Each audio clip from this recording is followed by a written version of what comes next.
नवापूर शहरात ढगांच्या गडगडाटासह विजेच्या कडकडाटाने वादळी वाऱ्यासह रिमझिम पावसाला सुरुवात झाली। संध्याकाळी जुनी महादेव गल्ली येथे पिंपळाच्या झाडावर वीज कोसळल्याची घटना संध्याकाळी 6 वाजेच्या सुमारास घडली। झाडाची फांदी देखील जळून खाक झाली। काही वेळाने झाडाने पेट घेतला। सुदैवाने पिंपळाच्या झाडाच्या ओट्यावर कोणीही बसले नसल्यामुळे मोठा अनर्थ टळला। माझे नाव कुंदन संतोष पाटील।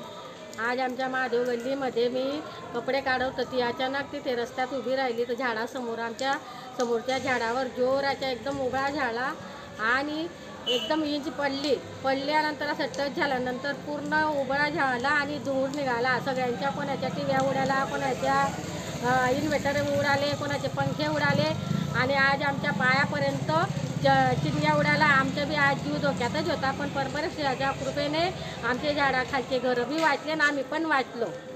एरवी झाडाच्या ओरंड्यावर मोठ्या प्रमाणात तरुण मंडळी, वयोवृद्ध व्यक्ती बसलेली असतात। विजेचा मोठा आवाज झाला। सर्व नागरिक भयभीत झाले। घरात आल्यावर पाहता तर कोणाचा पंखा, कोणाची टीव्ही, कोणाचं फ्रीज, कोणाचं इन्व्हर्टर, फिल्टर असे इलेक्ट्रिक वस्तू खराब झाले।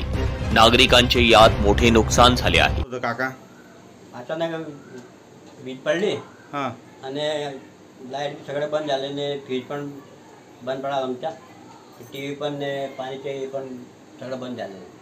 केव्हा पडला? आत्ताच अर्धा तास झालेला आहे। कोणत्या झाडावर पडला?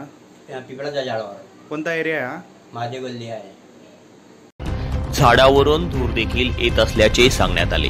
लहान मुलं जोरात रडू लागले। विजेच्या आवाजाने बरेच नागरिक भयभीत झाले। सध्या पावसाचे दिवस असल्याने लहान मुलांना बाहेर न जाऊ देता मोठे व्यक्तीही बाहेर गेले असता झाडाखाली कोणीही उभे राहू नये। त्या ठिकाणी वीज कोसळण्याची भीती जास्त असते। पावसाळ्यात नागरिकांनी काळजी घ्यावी।